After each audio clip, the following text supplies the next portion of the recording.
ભગતસિંહ પોતાના વૃત્તાંતમાં એક જગ્યાએ લખે છે કે સારા ઘરના છોકરાઓ ક્રાંતિકારી નથી બનતા, અને તેનું ઉદાહરણ આપણે વિશ્વની ક્રાંતિઓમાં જોયું પણ છે.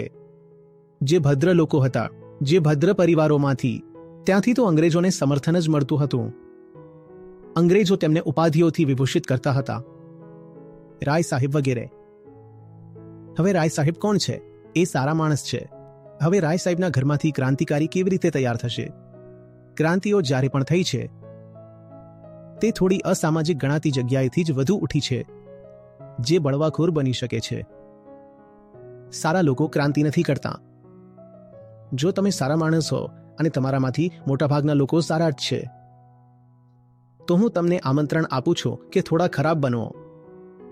એટલા માટે નહીં કે ખરાબ બનવામાં કોઈ વિશેષતા છે, પરંતુ એટલા માટે કે સદ્ગુણ પણ બંધન છે. તેથી તમારામાંથી મોટાભાગના લોકોને સારા બનવાની ઓછી જરૂર છે અને થોડા ખરાબ બનવાની વધારે જરૂર છે.